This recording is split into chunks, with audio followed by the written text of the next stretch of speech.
जय हिंद दोस्तों आज की इस वीडियो में हम लोग अध्ययन करेंगे क्लास 10th में जो हम लोग मैथ में हम लोग तैयारी कर रहे हैं राजीव प्रकाशन बुक से, जिसमें आज जो है हम लोग वृत्त के जो विविध प्रश्नावली है यानी आखिरी प्रश्नावली है यही हम लोग अध्ययन करेंगे। वृत्त में 10.1 10.2 हम लोग अध्ययन कर चुके हैं, MCQ पढ़ चुके हैं। आज हम लोग विविध प्रश्नावली पढ़ के इसको कम्प्लीटली ख़त्म करने वाले हैं। ठीक है, तो बने रहिए वीडियो के लास्ट तक, देखते रहिए। जो डाउट हो वो कमेंट सेक्शन में कमेंट फेंकते रहिए, हम उसको आप तक प्रोवाइड कर देंगे। ठीक है, किस किस एक्सरसाइज में दिक्कत है ये ज़रूर बता देना। हम लोग आखिरी पड़ाव में पहुंच चुके मैथ के लगभग, अब मैथ समाप्ति की ओर भी है। ठीक है, तो पहला क्वेश्चन हमसे ये है, सिद्ध कीजिए कि वृत्त के किसी व्यास के सिरों पर खींची गई स्पर्श रेखाएं समांतर होती है। सबसे पहली बात तो है इनका जो कहना है हम वही करेंगे। इनका कहना है वृत्त की बात, तो हम सबसे पहले एक वृत्त को बना लेंगे। अब इनका कहना जो है वही हम करेंगे भाई, इनकी कहना तो मानना पड़ेगा हमें। हाँ, सिद्ध कीजिए वृत्त के व्यास के, तो व्यास तो एक ये वृत्त है। अब वृत्त को दोनों ओर से मिलाने वाली रेखा को या केंद्र से होकर जाने वाली रेखा को व्यास कहते हैं। व्यास के दोनों ओर से स्पर्शी, तो ये स्पर्शी ये समांतर होती है, इनका कहना है। ये समांतर होती है, इनका ये कहना है। ठीक है, तो यहाँ पर A, यहाँ पर B, यहाँ पर P, यहाँ पर Q। नाम देने में क्या है, नाम हम लोग कुछ भी दे सकते हैं। ठीक है, अब हम लोग जो प्रूफ करेंगे, सिद्ध करेंगे हम लोग कि जो एलएम है वो समांतर है PQ के, या PQ समांतर है एलएम के, ये हम लोग प्रूफ करेंगे। ऐसा करते हैं, PQ लिख लेते पहले, कोई भी दिक्कत नहीं। हमें लगता है ये क्वेश्चन जो है हम 10.2 में आपको बता चुके हैं, एक बार चेक कर लेना, आप लोग शायद बता चुके हैं। अब आ जाओ कैलकुलेशन पर, यानी उत्पत्ति पर। दिया है, आप लोग लिख लेना। ऐसे क्वेश्चन को जब हल करते हैं तो सबसे पहले क्या लिखते हैं हम लोग, दिया है। ठीक है, इसके बाद है सिद्ध करना है, और इसके बाद रचना, अगर कर रचना तो फिर उसके बाद उत्पत्ति। तो दिया है, जो आपके पास क्वेश्चन है यही दिया गया है। क्वेश्चन को एक बार आप लोग उतारना, सिद्ध कीजिए छोड़कर। अब इसमें क्या क्या है वही हम लिखने वाले हैं, समझना। सबसे पहली बात तो PAB, तो कोण PAB कितने अंश पर है, 90 अंश है। PAB 90 अंश है कि नहीं है, 90 अंश है। MBA अगर कहोगे, LBA कहोगे, QAB कहोगे, तब भी ये कितने अंश पर है, ये 90 अंश पर ही है। ठीक है, तो हम लोग ये भी कह सकते हैं ABM, अगर कहेंगे ABM या MBA, तब भी ये कितने अंश पर है, 90 अंश। तो मतलब ये दोनों बराबर है। तो कोण PAB जो है कोण ABM के बराबर है। ठीक, अब यहाँ पर दोनों के दोनों कोण बराबर है। हम लोग और भी कोण ले सकते हैं अगर लेना चाहे। तो इसी प्रकार हम लोग कहेंगे कि ये जो है यह है एक एकांतर कोण है, इसीलिए ये इसीलिए का निशान है। ठीक है, इसीलिए जो PQ है वो समांतर है LM के। बस इतना सा ही करना था, लिख देना, इति सिद्धम, ऐसा ही सिद्ध करना था। हाँ, अब देखो क्वेश्चन नंबर 2। क्वेश्चन नंबर 2 में इनका जो कहना है बस वही सब वही करेंगे हम लोग। दो सकेंद्री वृत्तों की त्रिज्याएं 5-3 सेंटीमीटर। सकेंद्री वृत्त, एक ही केंद्र के दो वृत्त बनाओगे तो उसे सकेंद्री कहोगे। दो सकेंद्री, एक ये वृत्त बनाओ, एक ये वृत्त बनाओ, दोनों वृत्त की केंद्र सेम है और इनकी कहना है कि त्रिज्याएं 5 सेंटीमीटर 3 सेंटीमीटर है। यहाँ से यहाँ तक आओगे तो 3 सेंटीमीटर, और यहाँ से यहाँ तक जाओगे तो 5 सेंटीमीटर। ठीक है, और इनका कहना क्या है, तो बड़े वृत्त की जीवा की लंबाई ज्ञात कीजिए जो छोटे वृत्त को स्पर्श करे। बड़े वृत्त की जीवा की लंबाई ज्ञात करो, तो जीवा की लंबाई यूँ मिला दो और यूँ मिला दो, तो इससे कहोगे बड़े वृत्त की जीवा की लंबाई, और इसे यूँ मिला दो। ठीक है, बहुत सिंपल है। ओ ए बी पी, अगर हम लोग पाइथागोरस प्रमेय निकालेंगे तो ये 4, तो ये जब ये 4 सेंटीमीटर है तो ये भी 4 सेंटीमीटर है। और जीवा क्या है हमारे पास, ए बी, तो ए बी बराबर हम लोग कहेंगे कि ए बी बराबर 8 सेंटीमीटर, बस। ठीक है, ए बी बराबर हमारे पास क्या आ जाएगी, लंबाई 8 सेंटीमीटर। ठीक है, क्वेश्चन नंबर अब देखोगे आप लोग 3 को, किसे देखेंगे हम लोग, 3 को। 3 में क्या है, चित्र में ओ तथा ओ डैश। क्वेश्चन नंबर 3 ये समझ में आया ना। क्वेश्चन नंबर 2 कोई डाउट तो नहीं है, क्वेश्चन नंबर 2 में सिंपल है। क्वेश्चन नंबर 3 में है कि हमारे पास कि चित्र में ओ तथा ओ डैश केंद्र वाले दो वृत्त एक दूसरे को पी पर बाह्यता स्पर्श करते हैं। पी पर बाह्यता स्पर्श करते हैं। सबसे पहली बात तो दो वृत्त बना लो, यूं एक वृत्त, यूं एक वृत्त, और पी पर बाह्यता स्पर्श करते हैं। तो यहाँ पर दोनों वृत्त एक दूसरे को स्पर्श कर रहे हैं, बाह्यता स्पर्श करते हैं। इन दोनों वृत्तों को उभयनिष्ठ स्पर्शी ए बी खींची गई है। उभयनिष्ठ स्पर्शी ए बी खींची गई है, यहाँ पर ए यहाँ पर बी, ए बी खींची गई है। और सिद्ध कीजिए कि ए पी बी बराबर 90 अंश, ए पी बी। तो ए पी बी से मिलाते हैं। ठीक है, यहाँ पर सी और ये हमारे पास केंद्र ओ है, और इस केंद्र को लोगे तो ये केंद्र ओ डैश है। ठीक है, ओ डैश है। अब हम लोग प्रूफ करेंगे ए पी बी बराबर 90 अंश। तो हम लोग सिद्ध क्या करेंगे,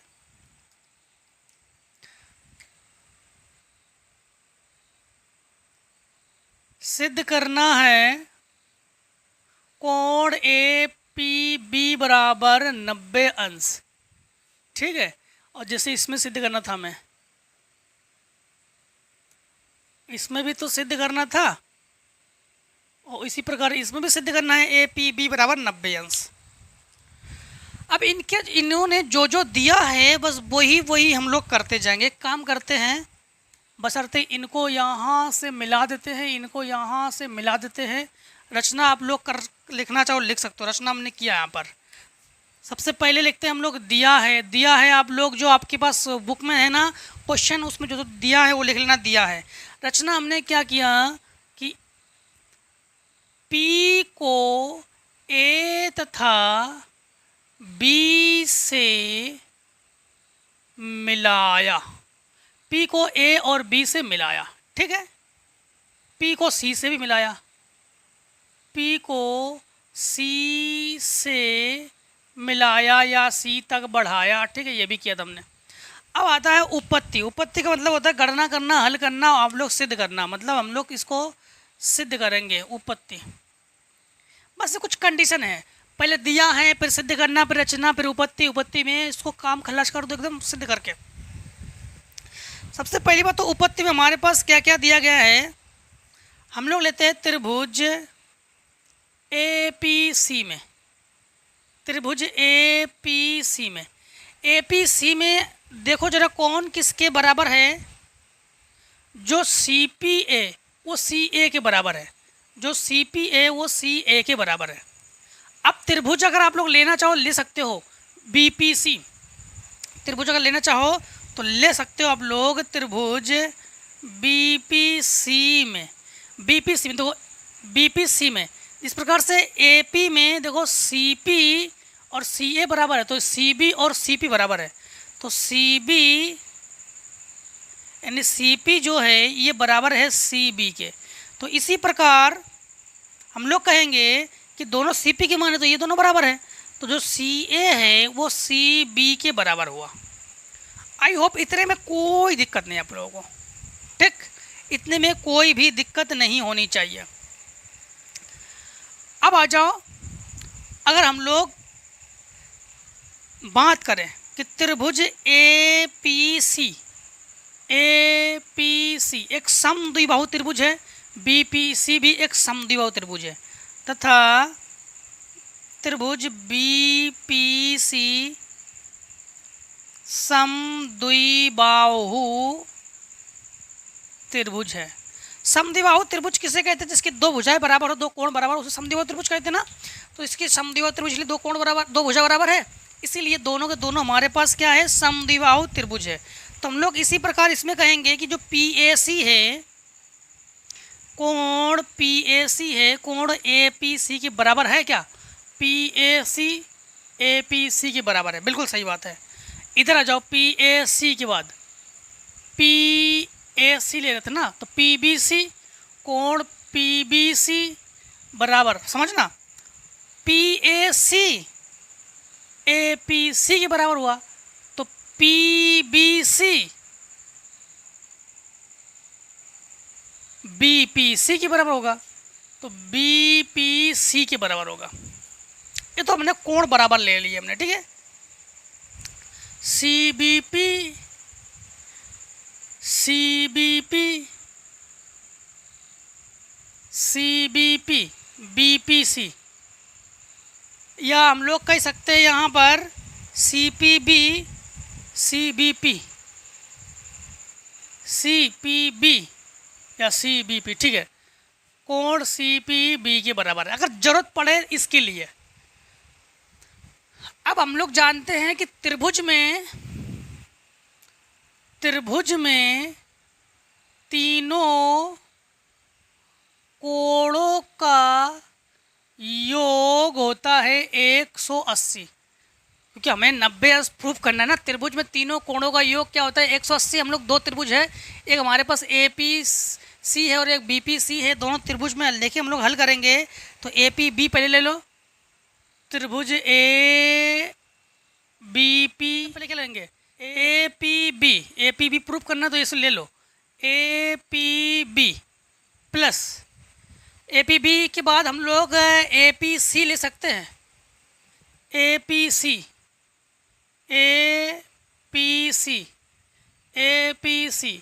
प्लस BPC बराबर 180 अंश। ये दोनों जो है APB के बराबर है, तो कोण APB प्लस कोण APB बराबर 180 अंश। ये दोनों को जोड़ोगे तो दो कोण APB बराबर 180 अंश, दो से काटोगे तो आप लोग कहोगे कोण APB बराबर 90 अंश, जो कि हमें प्रूफ करना था 90 अंश, और यही हम लोगों ने प्रूफ किया। क्वेश्चन नंबर 4 को देखो, ठीक है, थोड़ा सा लॉन्ग हो गया। क्वेश्चन नंबर 4 को देखो। क्वेश्चन नंबर 4 में है त्रिभुज ABC के अंतर्गत एक वृत्त खींचा गया है जो AB, BC और CA क्रमशः PQR को स्पर्श करता है। यदि PA और 4, PB 6 और AC 12 है तो BC की माप आप लोग याद करो। त्रिभुज ABC के अंतर्गत एक वृत्त खींचा गया है, अंतर्गत एक वृत्त खींचा गया है। तो सबसे पहले एक वृत्त बनाते हैं और एक त्रिभुज बनाते हैं,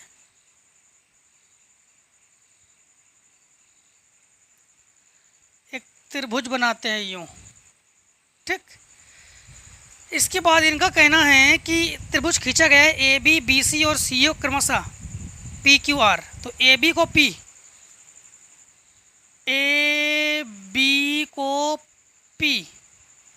AB को P और BC को Q, BC को Q और यहाँ पर R, ठीक, यहाँ पर R, PQR। इस पर यदि PA 4 सेंटीमीटर है, PA जो है ये 4 सेंटीमीटर है, और इसके बाद है PB 6 सेंटीमीटर है, PB जो है 6 सेंटीमीटर है, और AC 12 सेंटीमीटर है। AC टोटल के टोटल जो है ये 12 सेंटीमीटर है। तो हमें एक चीज़ समझना, जैसे ये स्पर्श रेखा जो BP है वो BQ के बराबर है, हाँ, तो ये भी 6 सेंटीमीटर है, और ये तो टोटल 12 है, तो यहाँ से ये 4 है, तो फिर पक्का यहाँ से भी ये 4 सेंटीमीटर है, तो फिर ये बची हुई दूरी 8 सेंटीमीटर है, तो ये भी 8 सेंटीमीटर है। तो BC की जो लंबाई है, तो BC की लंबाई क्या हो जाएगी? तो BC बराबर 8 6 14 सेंटीमीटर। आंसर हो गया। Question number 5। क्वेश्चन नंबर 5 क्या है? 5 में है कि एक काम करते हैं, 5 से पहले आप लोग इतने को शॉर्ट कर लो, जिससे क्वेश्चन 5 को करते पहले 5 से पहले शॉर्ट कर लो। नंबर 5 में क्या है, 5 में देखो चित्र दे दिया गया, फिर सबसे पहले चित्र बना लेते हैं फिर बताते हैं आपको। क्वेश्चन नंबर 5 में है, यूँ हमारे पास दो वृत्त एक दूसरे को स्पर्श कर रहे बाहर और एक त्रिभुज के अंदर है। एक यूँ वृत्त है, एक यूँ वृत्त है,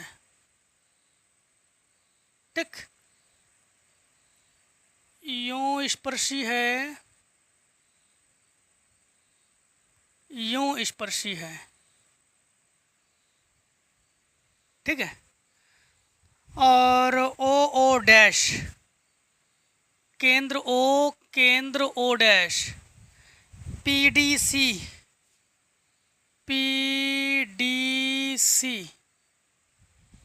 ईएफ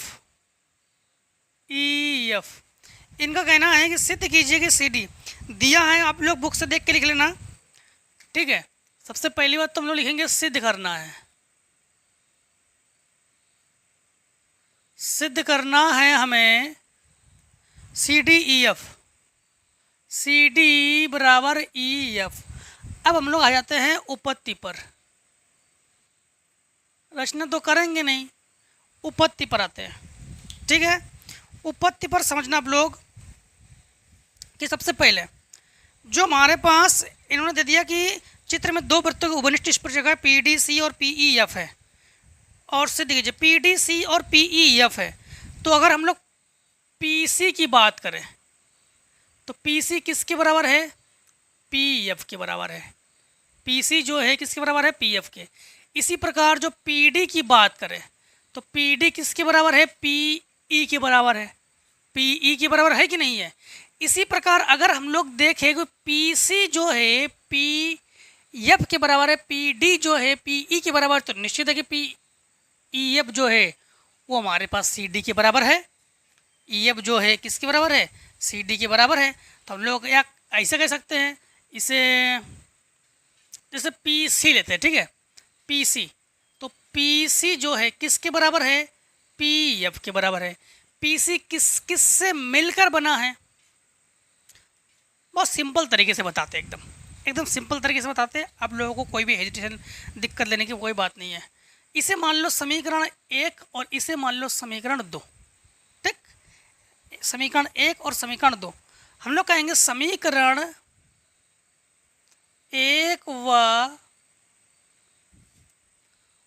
2 को घटाने पर, सिंपल तरीका, 1 और 2 को घटाने पर, क्यों घटा रहे समझो, आराम से समझो।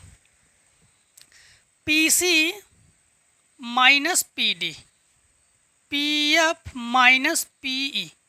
अब P C minus P D, P C minus P D, जो पी सी है, पी सी किस से मिलकर बना है, पी डी और सी डी से मिलकर बना है।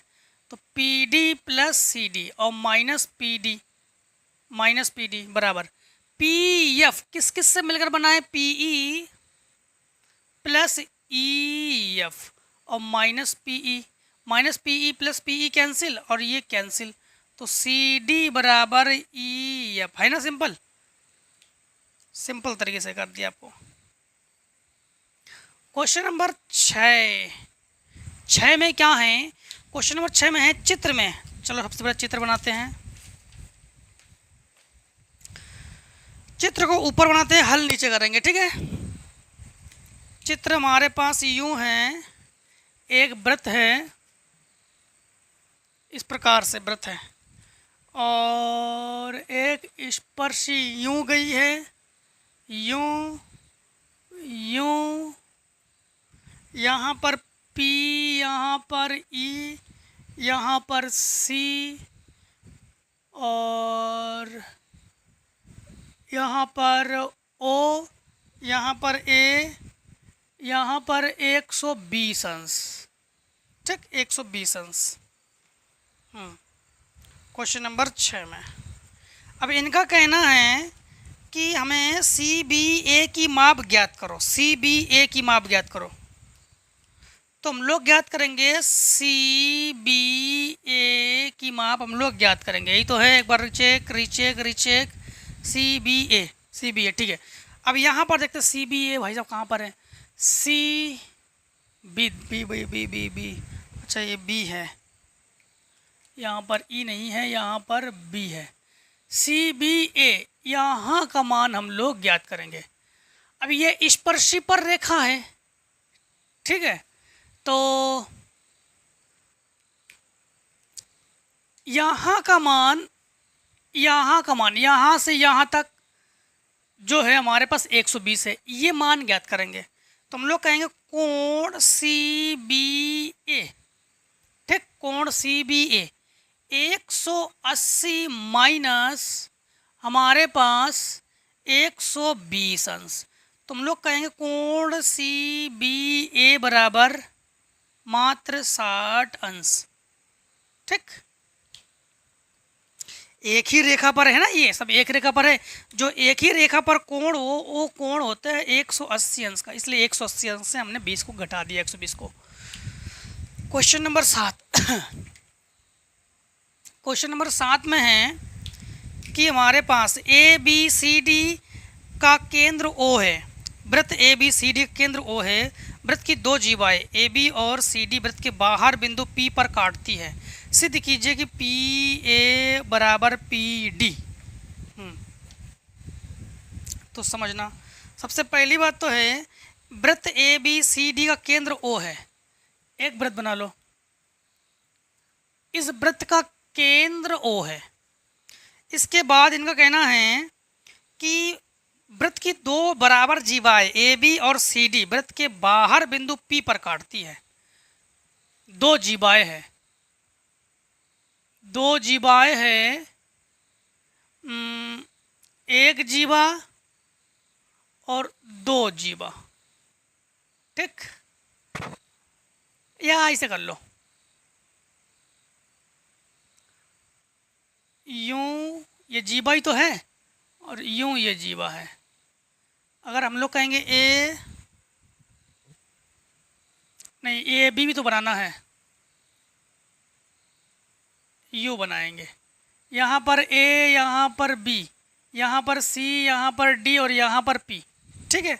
और केंद्र क्या है हमारे पास, केंद्र है ओ, ठीक, केंद्र ओ है। और ए बी सी डी का केंद्र ओ है। वृत्त की दो जीवाएं बराबर है ए बी और सी डी के बाहर बिंदु पी पर काटती है। सिद्ध कीजिए कि P B P D same to same. देखो ऐसे ही हम लोग प्रूव करेंगे, ऐसे ही। तो हम लोग क्या करेंगे इसमें, सबसे पहले तो सिद्ध करेंगे, सिद्ध करना है पी बी बराबर पी डी, ठीक, यही तो है, सिद्ध करना है पी बी बराबर पी डी। अब आ जाओ उपपत्ति पर। उपपत्ति में सेम टू सेम इसकी तरह सॉल्व करेंगे। जो पी ए है वो बराबर है पी सी के, पी ए जो बराबर है पी सी के। और हम लोग कहेंगे कि जो ए बी है वो बराबर है सी डी के। समीकरण 1 समीकरण 2, ठीक, समीकरण 1 और समीकरण 2। तो हम लोग कहेंगे समीकरण 1 और 2 को घटाने पर, तो P A minus A B बराबर P C minus C D. P A जो है वो पी बी और ए बी से मिलकर बना है, तो P B plus A B और minus A B. P C जो है वो पी डी और सी डी से मिलकर बना है, तो P D plus C D minus C D. ये कैंसिल, ये कैंसिल, तो पी ए पी नहीं पी बी बराबर पी डी। और यही हमें प्रूव करना। तो सेम टू सेम देखो क्वेश्चन नंबर 7 और क्वेश्चन नंबर 5 बराबर ही है। क्वेश्चन नंबर 8 देखो, क्वेश्चन नंबर 8 में क्या है, कठिन तो नहीं है ना। क्वेश्चन नंबर 8 में क्या है, 15 सेंटीमीटर और 17 सेंटीमीटर त्रिज्या के दो सकेंद्री वृत्त हैं, ठीक है। यदि बड़े वृत्त की जीवा ए बी अंदर सी को स्पर्श करती है तो ए बी की माप आप लोग ज्ञात करो। सबसे पहली बात तो है एक सकेंद्री वृत्त बनाओ। वृत्त हम इधर बना रहे हैं, हल नीचे से करेंगे। एक यूं वृत्त और एक यूं वृत्त सकेंद्री। ये केंद्र है यहाँ से, और ये जीवा है यहाँ से, ठीक। हाँ, तो इनका कहना है कि 15 सेंटीमीटर 17 सेंटीमीटर त्रिज्या वाले, 17 सेंटीमीटर, तो ये 17 सेंटीमीटर है और ये 15 सेंटीमीटर है, ठीक है, 15 सेंटीमीटर है। और इनका कहना है कि ए बी, बड़े वृत्त की जीवा ए बी के अंदर वृत्त को बिंदु सी पर स्पर्श करती है। तो ए और ये बी, सबसे पहली बात तो है हम लोग यहाँ पर बिंदु सी पर स्पर्श करती है सी, तो हम लोग पाइथागोरस की प्रमेय लगा देंगे। 17 का वर्ग कण का वर्ग बराबर लंब का वर्ग, तो 15 का वर्ग प्लस ए सी का वर्ग या सी ए का वर्ग, 17 का वर्ग 289। यहाँ से हल करते हैं, हल यहाँ से करते हैं, तो 17 का वर्ग बराबर 15 का वर्ग प्लस ए सी का वर्ग, 17 का वर्ग 289 माइनस 15 का वर्ग 225 बराबर ए सी का वर्ग। ये घटाएंगे तो 9 से 4, 8 से 6 बराबर ए सी का वर्ग। तो ए सी बराबर 8 सेंटीमीटर। लेकिन पूछा क्या हमसे इन्होंने कि इनका कहना है सी पर स्पर्श करती है तो ए बी की माप ज्ञात कीजिए। तो ए बी की माप, तो ये हमारे पास 8 सेंटीमीटर है, तो ए बी बराबर हम लोग कहेंगे 8 और ये 8, तो 16 सेंटीमीटर।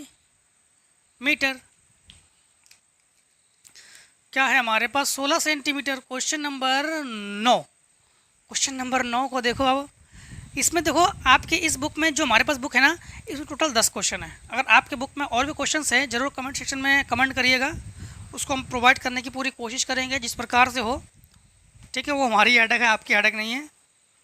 क्वेश्चन नंबर 9 में भी चित्र है।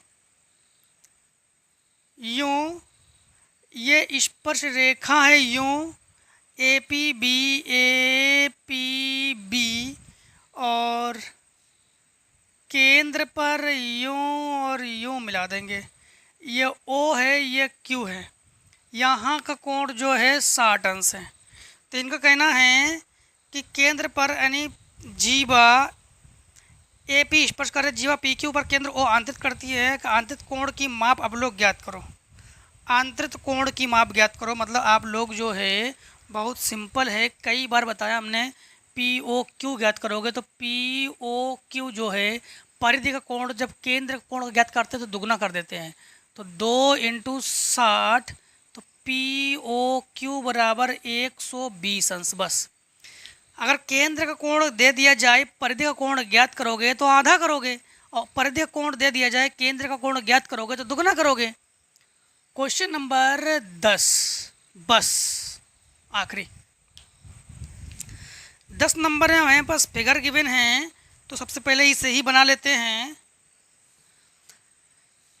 यूं एक वृत्त दे दिया गया है, ए बी जीवा है और ये प्रतिच्छेद है सी डी, जो कि ये हमारे पास 4 सेंटीमीटर है, ये हमारे पास 2 सेंटीमीटर है, यहाँ पर ई है, यहाँ पर इनका कहना है ए ई इंटू ई बी ज्ञात करो। ए ई इंटू ई बी ज्ञात करेंगे, ठीक। तो हम लोग ज्ञात का करने वाले हैं ए ई इंटू ई बी, ए ई इंटू ई बी ज्ञात करने वाले हैं। सबसे पहली बात तो सुनना, ए ई इंटू ई बी बराबर ए ई इंटू ई बी बराबर सी ई इंटू ई डी, सी ई इंटू ई डी। तो ए ई इंटू ई बी बराबर 4 × 2, तो ए ई इंटू ई बी बराबर 4 दूनी 8 सेंटीमीटर स्क्वायर। बस आंसर हो गया। और इस आंसर के साथ आज दोस्तों हम लोगों ने विविध प्रश्नावली 10 को भी बहुत जल्दी से ख़त्म कर लिया है। अब दोस्तों हम लोगों ने वृत्त को कम्प्लीटली ख़त्म कर लिया है। अब मिलेंगे वृत्तों से संबंधित क्षेत्रफल, ठीक है। उसके लिए जब फटाफट आप लोग वीडियो को शेयर कर दीजिए अपने दोस्तों को, जिससे उनको भी मदद मिले, ठीक है ना। तो मिलेंगे हम लोग वृत्तों से संबंधित क्षेत्रफल में, इम्पॉर्टेंट टॉपिक भी है। मिलते हैं उसी वीडियो में। इस वीडियो में। यहाँ तक दोस्तों, जय हिंद जय भारत। आप लोग स्वस्थ रहिए, मस्त रहिए। हर एक एक्सरसाइज में, हर एक क्वेश्चन में, हर एक डाउट में हमसे मिलते जरूर रहिए और प्यार बरसाना मत भूलिएगा, ठीक है? ठीक है, स्क्रीनशॉट।